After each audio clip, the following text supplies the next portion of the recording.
नमस्कार मित्रांनो.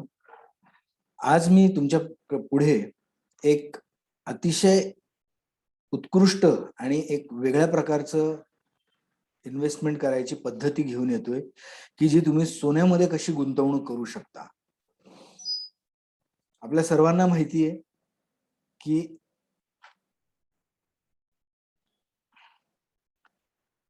की आपल्या भारतीयांना सोन्याबद्दल एक विलक्षण प्रेम आहे. आपल्या घरांमध्ये गोल्ड सोनं जे आहे हे अतिशय पवित्र असं मानलं जातं.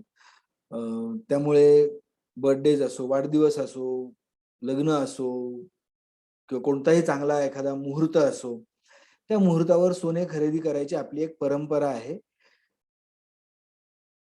दुसरी गोष्ट अशी आहे, की सोनं खरेदी का करतात, तर त्याच्यामध्ये अप्रिसिएशनच्या हिशोबाने देखील लोक बरीचशी की बाबा एक गुंतवणुकीचा पर्याय म्हणून देखील तो बघितला जातो. पण प्रॉब्लेम असा आहे, की भारतामध्ये सध्या सोन्याच्या खाणी फार कमी आहेत. पूर्वी कोलार वगैरे या ठिकाणी मोठमोठ्या सोन्याच्या खाणी होत्या. पण आता भारतामध्ये अगदी नगण्य असं सोन्याचं उत्खनन केलं जातं. परंतु सोन्याबद्दलचं आकर्षण आणि त्या सोनेरी रंगाबद्दलचं विलक्षण प्रेम हे काय अजून कमी झालेलं नाहीये. त्यामुळे होतंय काय, आपल्याला भारताला दरवर्षी प्रचंड प्रमाणामध्ये सोनं हे आयात करावं लागतं. बऱ्याच पद्धतीने ते स्मगलही केलं जातं. परंतु जे ऑफिशियल चॅनल्स थ्रू येतं त्या चॅनल्सवर सोन्यावर इम्पोर्ट ड्युटी वगैरे लागून भारतामध्ये ते येतं. त्याच्यामध्ये भारताचं भरपूर परकीय चलन जे आहे, ते परकीय चलन त्या गोष्टीमध्ये वाया जातं. ही एक अतिशय non productive, non performing asset आहे. पण भारतीयांचा जो एक कल आहे, एक इन्व्हेस्टमेंट करायची जी एक पद्धत आहे, त्यामुळे सरकारला ते सोनं खरेदी करावं लागतं आणि त्याच्यामध्ये खूप आपलं नुकसान होतं परकीय चलनाचा. म्हणून मग आरबीआयने ह्याच्यावर एक तोडगा काढलेला आहे. रिझर्व्ह बँक ऑफ इंडिया याने सॉव्हरीन गोल्ड बॉन्ड्स म्हणजे जे ज्या इन्व्हेस्टर्सला, ज्या लोकांना सोन्यामध्ये गुंतवणूक करायची, सोन्यासाठी गुंतवणूक करायची आहे, त्यांच्यासाठी हे सॉव्हरीन गोल्ड बॉन्ड्स काढलेले आहेत. हे सॉव्हरीन गोल्ड बॉन्ड म्हणजे दुसऱ्या कोणत्याही बॉन्ड सारखेच हे बॉन्ड्स असतात, की ज्याच्यामध्ये आपण पैसे देऊन ते बॉन्ड्स विकत घेतो. फक्त बाकीच्या ठिकाणी ते पैशाच्या स्वरूपात असतात. सॉव्हरीन गोल्ड बॉन्ड्स हे सोन्याच्या स्वरूपात असतात. म्हणजे कसं, की आपण 1 ग्राम जसं मार्केटमध्ये सोनं खरेदी करतो, तसंच आपण सॉव्हरीन गोल्ड बॉन्ड्स हे 1 ग्रॅम गोल्डच्या किमतीप्रमाणे त्याचं व्हॅल्यू ठरते. सॉव्हरीन गोल्ड बॉन्ड्स खरेदी करायला गव्हर्नमेंटने लिमिट अशी ठेवली, की मिनिमम 1 ग्राम पासून ते इंडिव्हिज्युअल्स आणि हिंदू अविभक्त कुटुंब यांच्यासाठी 4 किलो पर्यंत परवानगी दिली आहे दरवर्षीसाठी. आणि बाकीची जी मंडळी आहेत, म्हणजे जसं ट्रस्ट आहेत, पार्टनरशिप फर्म्स आहेत, कंपन्या आहेत, ते पुढे बघू आपण. त्यांना 20 किलो दर वर्षापर्यंत हे सॉव्हरीन गोल्ड बॉन्ड्स घेता येतात. ह्या सॉव्हरीन गोल्ड बॉन्ड्सची मॅच्युरिटी असते 8 वर्ष आणि 8 वर्षानंतर त्यावेळेस पर ग्रॅम सोन्याचा काय भाव आहे, ह्या बेसिसवर त्याची रिडम्पशन व्हॅल्यू ठरली जाणार आहे. तर ह्या सोन्याच्या ह्याच्यामध्ये कोणत्याही प्रकारची फिजिकल डिलिव्हरी ना दिली जाणार आहे ना घेतली जाणार आहे. म्हणजे उद्या माझ्याकडे समजा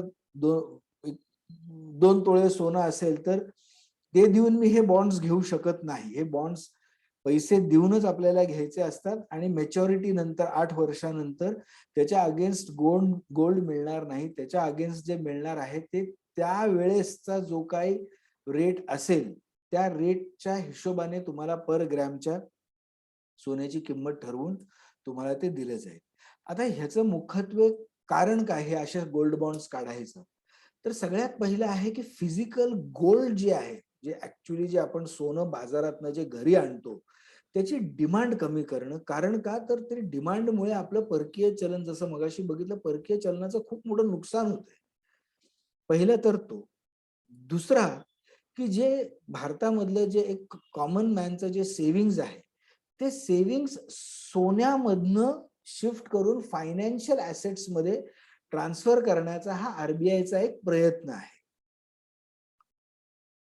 तिसरा ह्याच्यामधनं फायदा असा होणार आहे पूर्ण देशाला, की आपलं जे परकीय चलन आहे ते परकीय चलन ह्याच्यामधनं वाचणार आहे. आणि हे सगळं करताना ह्या स्कीमला अट्रॅक्टिव्ह करण्यासाठी आणि ह्याच्यामध्ये इन्व्हेस्टमेंट केल्यावर लोकांना एक रेग्युलर इन्कम आणि त्याचबरोबर सेफ्टी, सिक्युरिटी आणि मूल्यवृद्धी, ज्याला आपण अप्रिसिएशन म्हणतो, म्हणजे जे सोने खरेदी करायची जे काही बेसिक कारण आहेत ती संपूर्ण कारण देखील त्याच्यामधनं पूर्ण होणार आहेत. तर आता हे सॉव्हरीन गोल्ड बॉन्ड्स कसे इश्यू होणार आहेत, तर ज्यांचं डीमॅट अकाउंट आहे त्याच्या डीमॅट अकाउंट मध्ये ते डीमॅट फॉर्म मध्ये पण घेऊ शकतात. ज्यांचं डीमॅट अकाउंट नाहीये ते सर्टिफिकेट फॉर्म मध्ये देखील ते घेऊ शकतात. गोल्ड बॉन्ड्स इश्यू केल्यानंतर त्याचा टर्म जो असतो तो 8 वर्ष असतो. 8 वर्षानंतर आरबीआय जो काही मार्केटमधला जो काही सोन्याचा भाव असेल त्या भावाला ते रिडीम करतात. अगदी छोटंसं उदाहरण द्यायचं झालं तर 8 वर्षांपूर्वी जे गोल्ड बॉन्ड्स काढले होते, पहिले गोल्ड बॉन्ड्स 8 वर्षांपूर्वी काढले होते, ते मागच्या महिन्यामध्ये रिडीम झाले. त्यावेळेस काहीतरी ते 2400 रुपये पर ग्रामच्या हिशोबाने होते आणि आता ते 4600 4600 4700 दरम्यान काहीतरी ते रिडीम झालेले आहेत. म्हणजे ज्यावेळेस सोनं 2400 रुपये तोळा होतं त्याच भावाला ते इश्यू झाले आणि आज जो भाव होता त्या भावालाच ते रिडीम झालेले आहेत, म्हणजे गव्हर्नमेंटने ते परत केलेले आहेत. ज्यांना 5 वर्षानंतर पैसे समजा कधी लागले तर 5 वर्षानंतर ते कधीही अर्ली रिडम्पशन आरबीआय कडनं करू शकतात. फॉर्म भरल्यानंतर तुमच्या अकाउंटमध्ये ते पैसे डायरेक्टली जमा होणार आहेत. एक खूप चांगला ह्याच्यामधला फीचर असा आहे की हे बॉन्ड्स इश्यू केल्यानंतर हे बॉम्बे स्टॉक एक्सचेंज आणि नॅशनल स्टॉक एक्सचेंज ह्या दोन्ही स्टॉक एक्सचेंजवर लिस्ट होणार आहेत. लिस्ट होणार आहेत म्हणजे काय, जसे आपले शेअर्स असतात, कोणत्याही चांगल्या कंपनीचे शेअर्स आहेत, तसेच हे गोल्ड बॉन्ड्स देखील लिस्ट होतात. यांना SGB आणि मग पुढे त्याचा जो काही टेन्युअर आहे, जो काही पिरियड आहे, जो काही मॅच्युरिटी डेट आहे, त्याप्रमाणे ते लिस्ट होतात. त्याची देवाणघेवाण खरेदी विक्री ही नॉर्मल शेअर्स सारखी स्टॉक एक्सचेंज मध्ये होत असते. हा त्याचा एक भयंकर चांगला प्लस पॉइंट आहे की समजा मी आज खरेदी केलं आणि 4 महिन्यानंतर मला अचानकपणे काही पैसे लागले तर मी स्टॉक मार्केटमध्ये जाऊन ते विकू शकतो. ह्याचा अजून एक मोठा फायदा हा आहे की हे जे गोल्ड बॉन्ड्स आहेत, हे गोल्ड बॉन्ड्स आपण बँकेमध्ये तारण ठेवून त्याच्या अगेन्स्ट कर्ज घेऊ शकतो.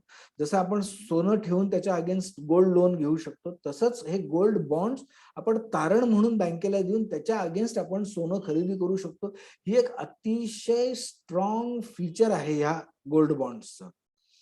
आणि जसं एखादी FD असते, बॉन्ड असते, सेव्हिंग्ज अकाउंट असतं, त्याचप्रमाणे ह्या गोल्ड बॉन्डला देखील नॉमिनेशनची फॅसिलिटी आहे की त्या केसमध्ये आपला जो काही वारस असेल त्या वारस किंवा जो काही नॉमिनेशन म्हणजे वारस नाही होत पण नॉमिनी जो असतो तो आपण याच्यामध्ये नोंदवू शकतो की जेणेकरून समजा जर आपल्या आयुष्याला काही झालं तर तो नॉमिनी जो आहे तो नॉमिनी ते पैसे कलेक्ट करू शकतो. आता ह्या गोल्ड बॉन्डचे आर्थिक फायदे काय आहेत, आर्थिक आणि बाकीचे फायदे असे 2 भागांमध्ये आपण हे करतो. तर आर्थिक फायदे काय आहेत, तर गोल्ड जे आपण ऑनलाईन खरेदी करतो त्या ऑनलाईन खरेदीमध्ये सगळ्या प्रकारचे टॅक्सेस, सगळ्या प्रकारचे चार्जेस, जो इंटरमिजियरीज आहेत, जे ते विकणारे ज्या एजन्सीज आहेत त्यांचं प्रॉफिट, त्यांचं कमिशन, हे सगळं जर आपण लक्षात घेतलं तर गोल्ड बॉन्ड्स हे ऑनलाईन गोल्ड खरेदी करण्यापेक्षा खूप स्वस्त पडतं. नंबर 1. नंबर 2, गोल्ड बॉन्ड्स घेताना जर तुम्ही त्याला ऑनलाईन अप्लाय केलं आणि डिजिटली पे केलं, म्हणजे बँके थ्रू, UPI थ्रू जर आपण त्याला किंवा चेकद्वारे जर पेमेंट केलं तर तुम्हाला 50 रुपये पर ग्रॅम एवढं गव्हर्नमेंट आरबीआय डिस्काउंट देतं. गोल्ड बॉन्डचा सगळ्यात मोठा फायदा हा आहे की ती जी काही फेस व्हॅल्यू आहे त्या फेस व्हॅल्यूच्या 2.5% 2.5% एवढं तुम्हाला दर वर्षाला व्याज मिळणार आहे. Interest at the rate of 2.5% per annum जे गोल्ड बॉन्डची फेस व्हॅल्यू असणार आहे, ज्या फेस व्हॅल्यूला ते बॉन्ड इश्यू केले जाणार आहेत किंवा ज्या गोल्ड बॉन्ड्सला ते आधी देखील इश्यू केले गेलेले आहेत त्याच्या 2.5% तुम्हाला दरवर्षी त्याच्यावरचं व्याज दिलं जाणार आहे. आपण फिजिकली गोल्ड परचेस केलं तर आपल्याला कोणत्याही प्रकारचं व्याज मिळत नाही, आपल्याला कोणत्याही प्रकारचं डिस्काउंट मिळत नाही. त्याच्या उलट आपल्याला टॅक्सेस भरावे लागतात, त्याच्या उलट आपल्याला मेकिंग चार्ज भरावे लागतात. आपण समजा एखादं लॉकर घेतलं, त्या लॉकरमध्ये ठेवायला त्याचे चार्जेस पडतात आणि आपल्याला रेग्युलर इन्कम काही मिळत नाही. तर हा एक अतिशय महत्वाचा फीचर आहे की व्याज 2.5% जे आहे त्या इन्व्हेस्टमेंटवर तो जो काही बॉन्ड होल्डर आहे त्याला ते मिळत राहतं. चौथा एक अतिशय ल्युक्रेटिव्ह फायदेशीर असा हे फायदा आहे याचा की मॅच्युरिटीला म्हणजे 8 वर्षानंतर ज्या वेळेस तो बॉन्ड आपण रिडीम करतो किंवा 5 वर्षानंतर ज्यावेळेस कधी अर्ली रिडम्पशनला आपण आरबीआय कडे तो सबमिट करतो त्यावेळेस जी काही कॅपिटल गेन झालेला आहे, जो काही मूल्य वृद्धी झालेली आहे ती मूल्य वृद्धी जी आहे ती टोटली इन्कम टॅक्स फ्री आहे.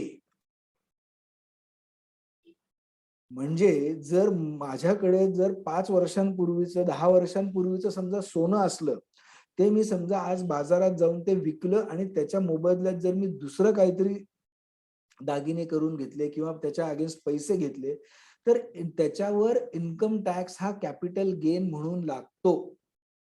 परंतु सॉव्हरीन गोल्ड बॉन्डचा एक अतिशय चांगला असा फीचर आहे की जर तुम्ही ते मॅच्युरिटी किंवा अर्ली रिडम्पशन आरबीआय कडनं करून घेतलं तर हे पूर्णतः जो काय मूल्य वृद्धी झालेली आहे ज्याच्यासाठी आपण ही इन्व्हेस्टमेंट केलेली आहे त्याच्यावर तुम्हाला कोणत्याही प्रकारचा इन्कम टॅक्स भरावा लागणार नाही. पाचवा फायदा जो आहे आर्थिक फायदा हा आहे की समजा एखाद्याने परचेस केले आणि 3 वर्षानंतर त्याला समजा ते विकावे लागले काही कारण असतं 5 वर्षाच्या आत पण 3 वर्षाच्या नंतर त्याला पैशाची गरज पडली किंवा काही जे काही कारण असेल तर ते मगाशी बघितल्याप्रमाणे तो स्टॉक एक्सचेंज मध्ये जाऊन ते विकू शकतो. स्टॉक एक्सचेंज मध्ये विकल्यावर त्याला कॅपिटल गेन हा लागणार पण कॅपिटल गेन लागताना त्याला जे लॉंग टर्म कॅपिटल गेनचे बेनिफिट्स आहेत जसं कॉस्ट इंडेक्सेशन आहे किंवा सबसिडाइज टॅक्स रेट जो 20%चा जो आहे तो 20%चा टॅक्स रेट आहे तो मिळेल. ते पैसे समजा त्यांनी 54 ईसीच्या बॉन्ड्स मध्ये किंवा समजा त्यांनी घर घेण्यासाठी वापरले तर त्यांना जो काही टॅक्स बेनिफिट असतो 54F ते सगळे टॅक्स बेनिफिटही त्यांना त्या केसमध्ये मिळू शकतील जे त्यांना बाकीच्या कॅपिटल असेट्स मध्ये मिळतात.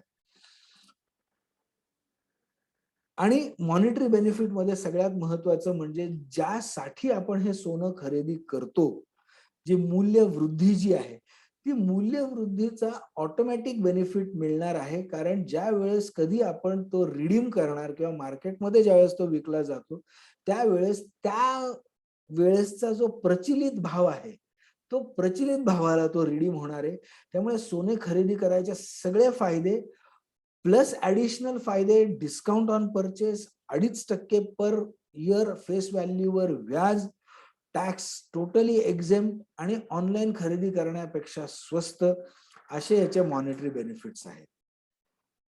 आता आपण हे बघू की सॉव्हरीन गोल्ड बॉन्ड्सचे फायदे ऍक्च्युअल फिजिकल गोल्डच्या बदल्यामध्ये काय जास्त फायदा आहे.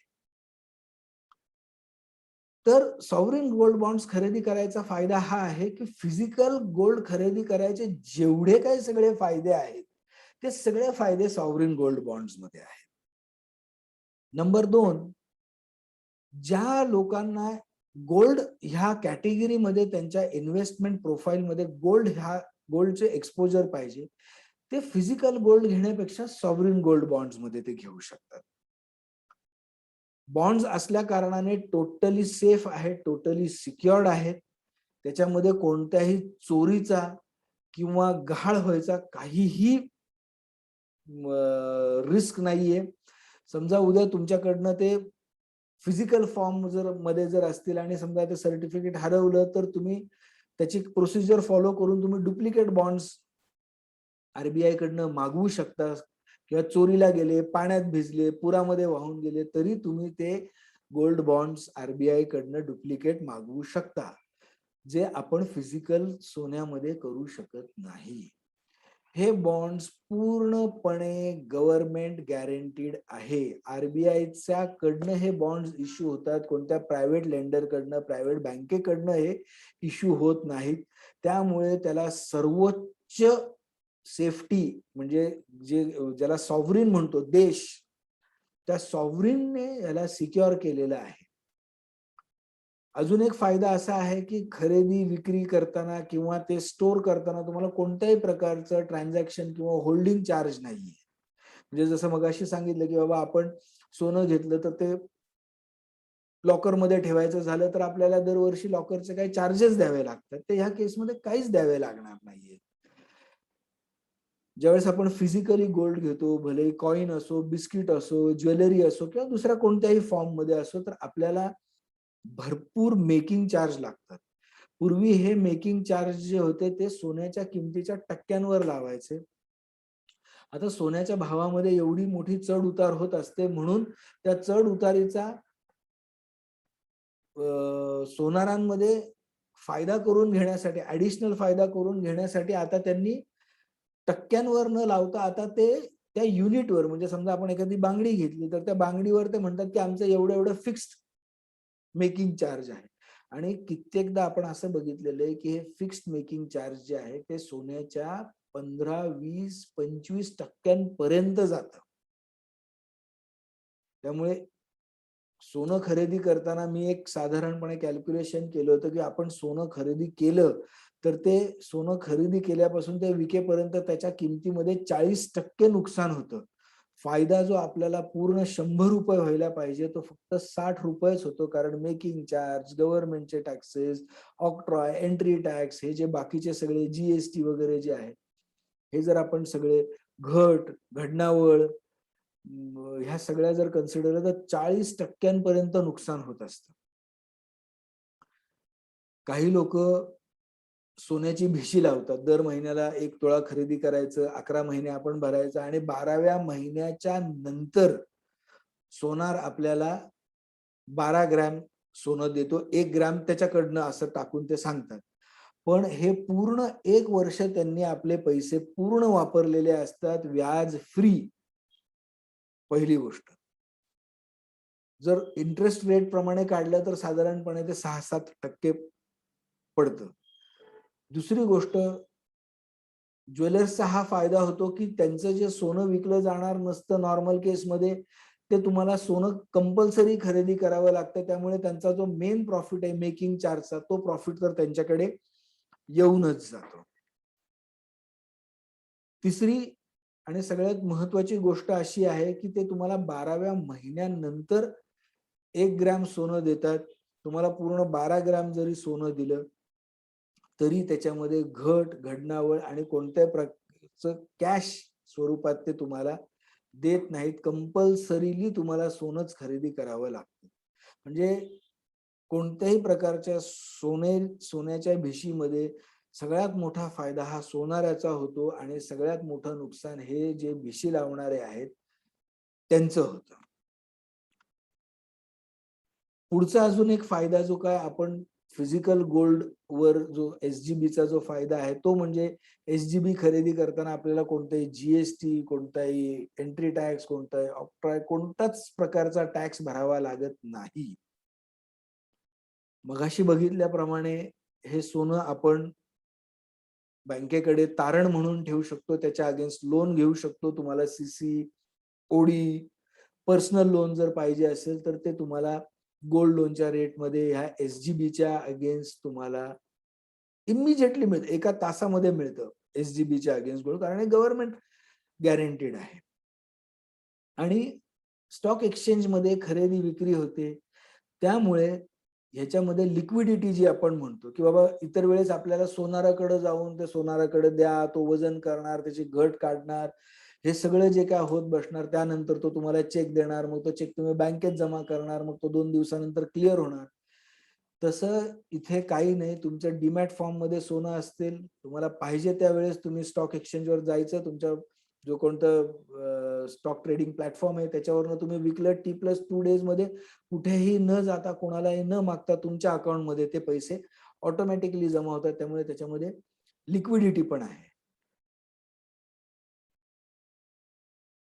मगाशी बघितल्याप्रमाणे ऑनलाईन खरेदी करण्यापेक्षा हे सोनं खूप स्वस्त पडतं. रेग्युलर रिटर्न्स 2.5% पर ॲनम आहेत. आज सेव्हिंग्ज अकाउंटमध्ये देखील आपल्याला 2.5 ते 3%च्याच दरम्यान व्याज मिळतं. त्याच्यापेक्षा हे एसजीबी कितीतरी चांगलं आहे की समजा तुम्हाला पुढे जाऊन समजा ते गोल्डचं प्राइस अप्रिसिएशन झालं तर प्राइस अप्रिसिएशन पण देखील मिळतं आणि तुम्हाला इंटरेस्टही मिळतं. टॅक्स फ्री रिडम्पशन आहे, टॅक्स एफिशियंट अर्ली रिडम्पशन आहे.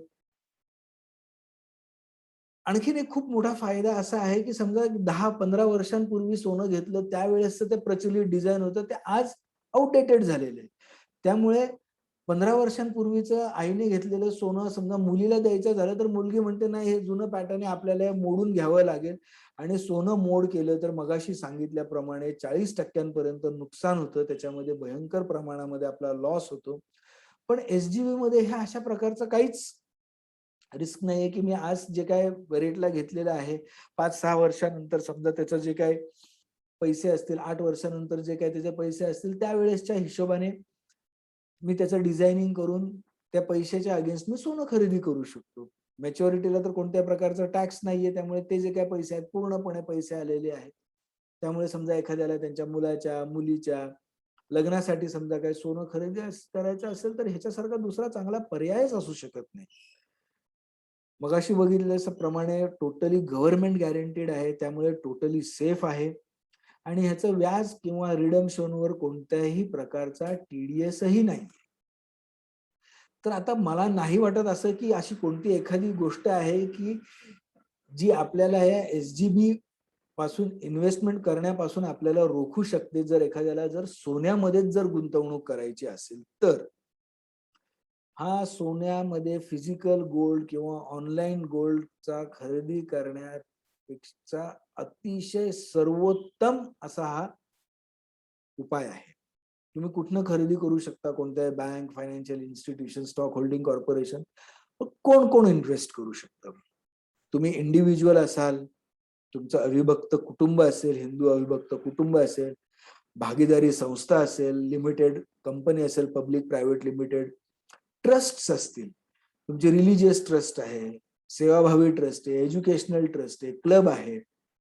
आपण बऱ्याच वेळा बघतो की मोठमोठ्या मंदिरांमध्ये मोठमोठे दान दिले जातात आणि त्याचं ते मंदिर काय करतं की त्याचं सोनं खरेदी करतं किंवा एखादा माणूस गेला आणि त्याने सोन्याचं मुकुट दिलं किंवा काय दिलं, ते काय त्या मंदिरामध्ये वापरलं जात नाही. वर्षानुवर्ष ते त्या बँकेच्या लॉकरमध्ये किंवा मंदिराच्या लॉकरमध्ये ठेवलं जातं. पण जर एसजीबी मध्ये तेच पैसे समजा त्या ट्रस्टने गुंतवले किंवा एखाद्याला समजा डोनेशन द्यायचं झालं तर त्यांनी समजा त्या डोनेशन म्हणून दिलं तर ट्रस्टला 2.5% दर वर्षाला व्याज मिळणार आहे. प्लस जे काय सोन्याची मूल्यवृद्धी आहे ती पण मिळणार आहे. सोनं चोरी होण्याचा कोणताही धोका नाही. आणि ट्रस्ट वगैरे यांना 20 किलो वर्षाला 20 किलो पर्यंत तुम्ही इन्व्हेस्ट करू शकता. मग ह्याच्यामध्ये कोण इन्व्हेस्ट करू शकत नाही, तर ही स्कीम फक्त आणि फक्त भारतीय रेसिडेंट जी लोक आहेत त्यांच्यासाठी आहेत. नॉन रेसिडेंट मग भलेही ते भारतीय नागरिकत्व जरी असलं पण जर नॉन रेसिडेंट असतील फेमा कायद्याप्रमाणे तर नॉन रेसिडेंट ह्याच्यामध्ये गुंतवणूक करू शकत नाही. फॉरेन नॅशनल जे आहेत ते परचेस करू शकत नाही किंवा फॉरेन इन्स्टिट्यूशन करू शकत नाही. मग आता हे आपण कुठनं खरेदी करू शकतो, तर सोनं खरेदी करायला तुमचे जे बँक्स आहेत तुम्ही बँकेमधनं करू शकता. स्टॉक होल्डिंग कॉर्पोरेशन गव्हर्नमेंटची एक संस्था आहे, तुम्ही त्याच्याकडनं करू शकता. तुमच्या जवळच्या पोस्ट ऑफिस मधनं तुम्ही खरेदी करू शकता. आणि जसं मगाशी बघितलं स्टॉक एक्सचेंजवर तर हे लिस्ट होतात. त्यामुळे BSE NSE मध्ये जसं तुम्ही नॉर्मली तुमचे शेअर्स वगैरे खरेदी विक्री करता, तसं तुम्ही तिकडे ते खरेदी करू शकता. SGP बद्दल तुमचं काय मत आहे हे मला नक्की कमेंट्स मध्ये कळवा. तुम्हाला हे स्कीम आवडली असेल, माझं हे जे काही विचार आहेत ते आवडले असतील तर तुम्ही लाईक करा. तुमच्या फॅमिली मेंबर्स मध्ये हे शेअर करा. एस्पेशली महिला वर्गामध्ये हे शेअर करा की जेणेकरून त्यांना देखील एक नवीन गुंतवणुकीचा पर्याय त्यांना कळून येईल की बाबा फिजिकल गोल्ड परचेस करायच्या ऐवजी SGP मध्ये गुंतवणूक केली तर ती किती फायदेशीर ठरू शकते. आणि आमच्या ह्या चॅनलला तुम्ही सबस्क्राईब करा, कारण आम्ही असेच चांगले चांगले गोष्टी अर्थविश्वातल्या तुमच्या समोर घेऊन येत येणार आहे. तोपर्यंत नमस्कार, धन्यवाद.